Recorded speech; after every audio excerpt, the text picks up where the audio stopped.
আসসালামু আলাইকুম। আমরা এখন দেখব খায়রুল বেসিক ম্যাথের ভগ্নাংশ এবং বর্গমূলের কিছু ট্রিকি অঙ্ক। তো এক নজরে দেখানো যাক আগে।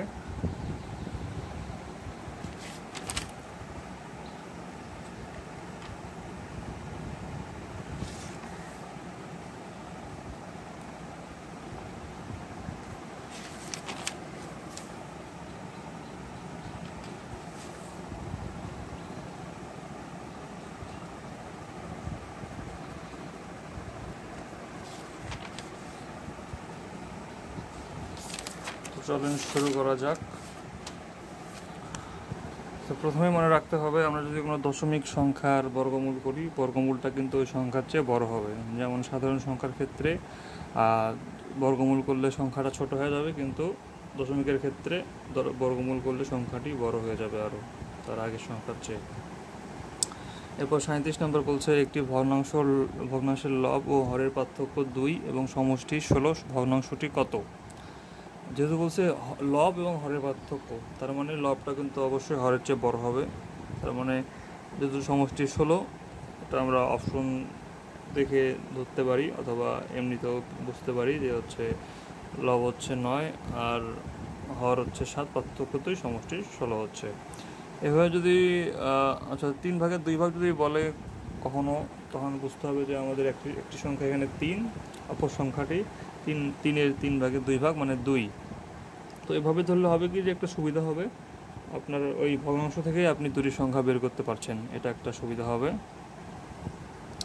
আচ্ছা, এরপর পুত্রের বয়স পিতার বয়সের 5 ভাগের 2 অংশ, তাদের বয়সের সমষ্টি 56 বছর। তারপর বলছে কার বয়স কত?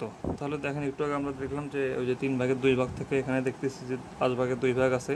তার মানে পিতার বয়স 5 আর পুত্রের বয়স 2, তার মানে তাদের মোট বয়স 5 + 2 7 একক। তাহলে এখন 7 একক সমান 56, যেহেতু সমষ্টি 56, 1 একক সমান 8, আর পুত্রের বয়স তাহলে কী হবে? পুত্রের বয়স 2 একক, তার মানে 8 × 2 16, পিতার হচ্ছে 8 × 5 40 বছর। এরপর একটি গরু 450 টাকায় বিক্রয় করায় তার ক্রয় মূল্যর 8 ভাগের 1 অংশ লাভ হয়, গরুটির ক্রয় মূল্য কত? তাহলে দেখেন, এখানে ক্রয় মূল্য হচ্ছে আপনার 8 ধরেন, আর হচ্ছে উপরের হচ্ছে 1 হচ্ছে লাভটা।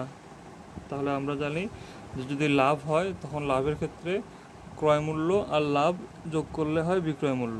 তার মানে 8 + 1 9 একক সমান আপনার বিক্রয় মূল্য, তার মানে 9 একক সমান 450, 1 একক সমান এত, আর 8 একক সমান এত, 400 টাকা।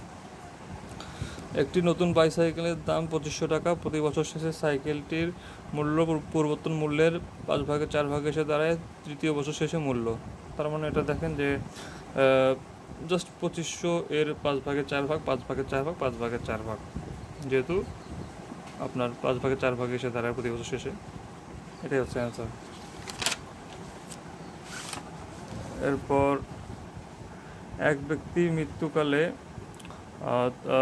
স্ত্রী 2 পুত্র 1 কন্যা রেখে গেলেন। ওই সম্পত্তি 8 ভাগের 1 ভাগ অংশ স্ত্রী এবং বাকি অংশ স্ত্রী পুত্র ও কন্যাদের মাঝে আমরা ভাগ করে দিলেন, যা পুত্র কন্যা অংশের দ্বিগুণ পায় এবং কন্যার অংশের মূল্য 2506 টাকা হয়। সম্পূর্ণ সম্পত্তির মূল কত?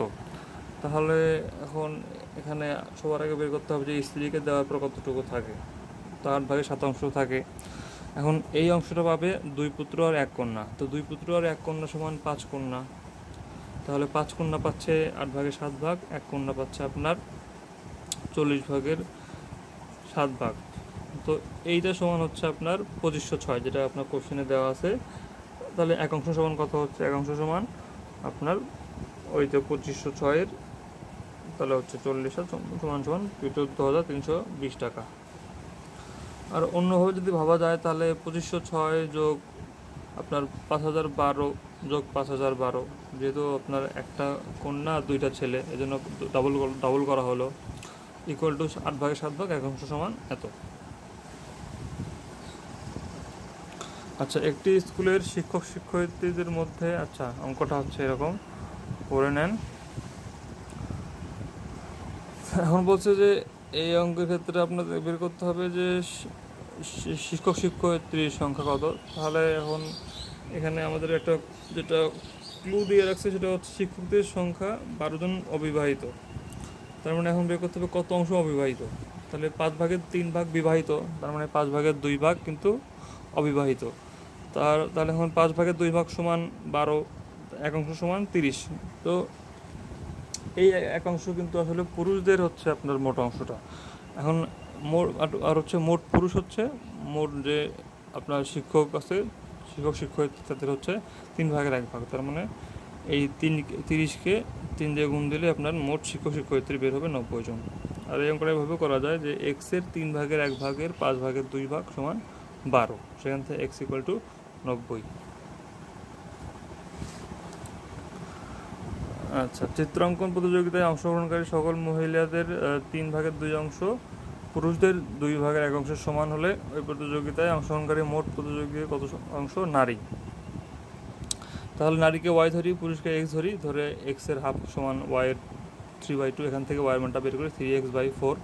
তাহলে এখন নারীর অংশ সমান কী হবে? উপরে নারী ভাগ হচ্ছে নিচে পুরুষ এবং নারীর মোট সংখ্যা। তাহলে যে উপরে দিলাম আমি 3/3x/4, 3x/4 দিলাম, নিচে দিলাম হচ্ছে x + y, আর y এর মানটা বসে দিলাম ওখানে 3x/4 = 3/7 হবে। আচ্ছা, এখন এটা এভাবেও করা যায় যে হচ্ছে যেহেতু 3 ভাগের 2 অংশ সমান আপনার এদিকে পুরুষদের অর্ধেক, তার মানে পুরুষদের অর্ধেক এখানে আপনার বলা আছে হচ্ছে কত? পুরুষদের অর্ধেক, তার মানে 3 ভাগের 2 ভাগ হচ্ছে আপনার মানে 2 ভাগ সমান হচ্ছে তাহলে পুরুষদের হাফ। তার মানে আর পুরুষদের পুরোটা হবে তাহলে কি 2 এর দ্বিগুণ, এই জন্য 4 হচ্ছে পুরুষদের সংখ্যা। আচ্ছা, এখন পানি পূর্ণ পাত্র এবং খালি পাত্রের ওজন বের করা। এখানে সবার আগে আমাদেরকে বের করতে হবে যে ফেলে দেওয়া যে পানিটা, এই পানিটার ওজন কত, এটা বের করতে পারলে আমাদের অঙ্ক সলভ হয়ে যাবে। তাহলে দেখেন, পানি ভর্তি একটি বালতির ওজন 12 কেজি এবং বালতির অর্ধেক পানি ভর্তি হলে তার ওজন দাঁড়ায় 7 কেজি। খালি বালতিটির ওজন কত? এখন দেখেন, যখন বালতিটাকে অর্ধেক করা হয়, এই অর্ধেক করা মানে কি? আসলে পানিটাকে অর্ধেক করা হচ্ছে, বালতির ওজন তো আর ফেলে দিচ্ছে না কেউ। তার মানে বালতির পানিটাকে অর্ধেক করা হচ্ছে। তার মানে দেখেন যে ভর্তি অবস্থায় ছিল 12 কেজি, এখন হয়ে গেছে 7 কেজি, তার মানে 5 কেজি কমে গেছে। তার মানে অর্ধেক থাকলে তার 5 কেজি পানি থাকে। তার মানে যদি সম্পূর্ণ থাকে তাহলে আপনার পানি হবে আপনার 10 কেজি। তার মানে কি বালতির হচ্ছে পানি সহ ওজন 12 কেজি, তার মানে খালি বালতির ওজন হবে 12 - 10 2 কেজি। এরপর বলছে পানিপূর্ণ একটি পাত্রের ওজন 10 কেজি যদি এর থেকে 7 ভাগের 3 অংশ পানি সরানো হয় এবং ওজন হয় 7 কেজি। পানি শূন্য পাত্রের ওজন পানিপূর্ণ পাত্রে কত অংশ? তাহলে দেখেন, এখানে সরানো হচ্ছে 7 ভাগের 3 অংশ এবং সরানোর পরে আপনার ওজন হচ্ছে 7 কেজি। তাহলে যতটুকু সরাচ্ছে তার ওজন কতটুকু হবে? তার ওজন হবে কিন্তু আপনার 10 - 7 = 3 কেজি। অর্থাৎ যতটুকু পানি সরাইছে তার ওজন হচ্ছে আপনার 7 ভাগের 3 অংশ সমান 3 কেজি, 1 অংশ সমান তাহলে 7 কেজি। তার মানে মোট পানি আপনার হচ্ছে 7 কেজি। তাহলে শুধু পাত্রের ওজন আপনার কি 10 - 7 3 কেজি। এখন এই যে পানি শূন্য রেশিওটা করি তাহলে হয়ে যাবে। একটি প্রকৃত ভগ্নাংশের লব হর লব অপেক্ষা 4 বেশি। ভগ্নাংশটি বর্গ করলে যে ভগ্নাংশ পাওয়া যাবে তার হর লব অপেক্ষা 40 বেশি। ভগ্নাংশটি কত? তাহলে এখন ধরেন লব হচ্ছে আমার x আর হর হবে x + 4। তাহলে ভগ্নাংশটা কি x/x + 4। এখন এখানে বলছে যে যদি বর্গ করা হয় তাহলে x + 4 হচ্ছে ঘর, তাহলে x + 4 এর বর্গ করলাম আর ওদিকে x² বর্গ করলাম, বর্গ করে এই দুটো পার্থক্য হবে 40। সেই জন্য আমি এভাবে লিখলাম x + 4² = x² + 40। সেখান থেকে x এর মানটা বের করলাম, তাহলে আমি পেয়ে গেলাম হর হচ্ছে আপনার 7 আর হচ্ছে লব হচ্ছে 3। এরপর বর্গমূল। তো দেখেন, যেসব সংখ্যার আপনার পূর্ণবর্গ সংখ্যা, এসব সংখ্যার শেষে আপনার থাকবে হয় 0, 1, 4, 5, 6, 9 থাকবে। যদি এগুলো থাকে তাহলে সেটা হবে পূর্ণবর্গ। 2, 3, 7, 8 থাকলে কিন্তু হবে না। আর আরেকটা কথা, যে শুধুমাত্র যদি একটি শূন্য থাকে শেষে তখন সেটা পূর্ণবর্গ হবে না।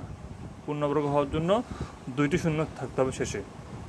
তার মানে 1, তারপর 0, 1, 4, 5, 6, তারপর 9, এগুলো থাকলে পূর্ণবর্গ হতে পারে। হবেই যে গ্যারান্টি না, হতে পারে আর কি। কিন্তু 2, 3, 7, 8 থাকলে কখনোই হবে না।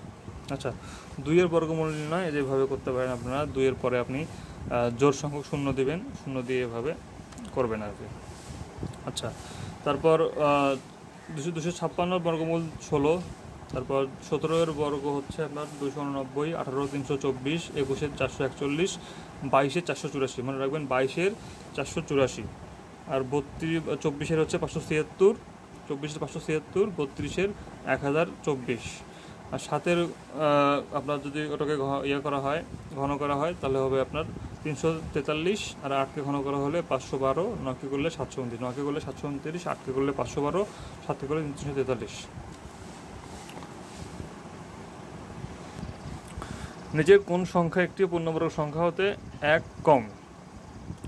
তাহলে এখন আমরা দেখি যে 1 কম বলতে বোঝাচ্ছে, আচ্ছা 1 কম বলছে, তার মানে একটা যোগ করে দেখি আমরা, 1 যোগ করলে সংখ্যাগুলো হচ্ছে এরকম। তো আমরা দেখি শেষে 2 এবং 3 থাকলে কিন্তু সেটাকে পূর্ণবর্গ হবে না, তার মানে এই যে অপশন 1 আর অপশন 4 ক্যান্সেল। আর তারপর আপনারা যে 3 নাম্বারটা দেখেন শেষে 2টা শূন্য আছে, তার মানে আমাদের ওই যে এর সাথে মিলে যাচ্ছে, আপনার আমাদের সূত্রের সাথে মিলে যাচ্ছে, সুতরাং 3 নাম্বারটা হবে পূর্ণবর্গ সংখ্যা।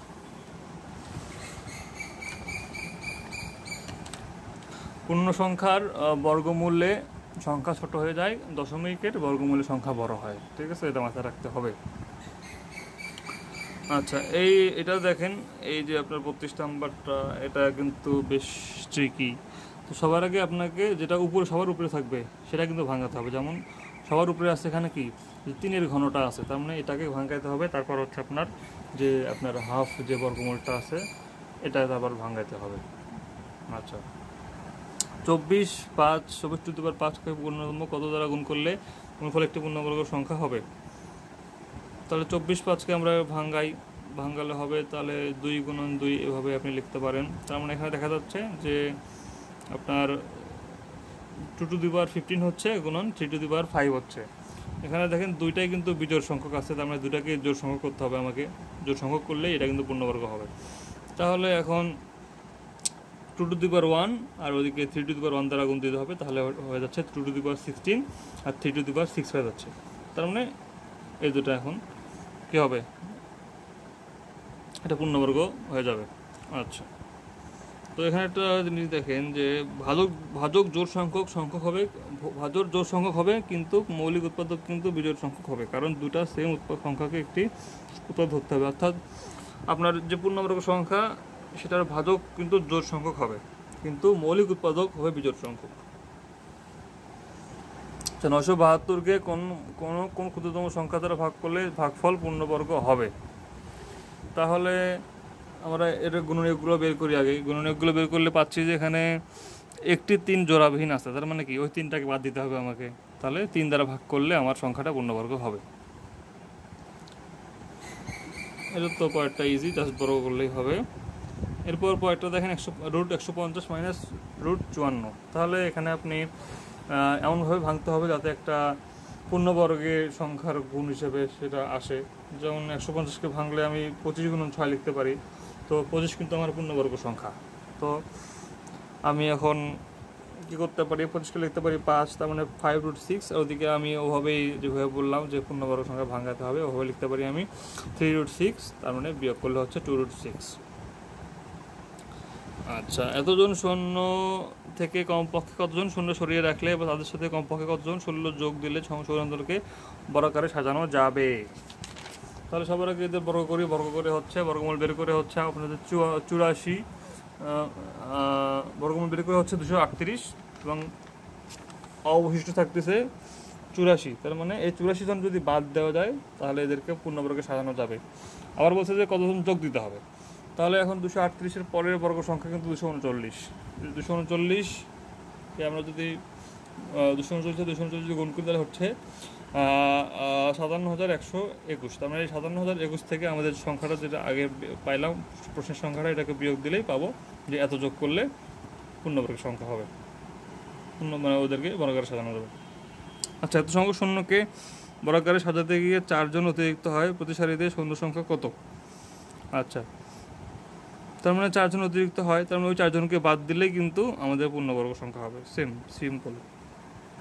আচ্ছা, কোনো শ্রেণীতে যতজন ছাত্র আছে প্রত্যেকে তত 10 পয়সা করে প্রদান করলে 90 টাকা সংগ্রহ হয়, শিক্ষার্থী কত?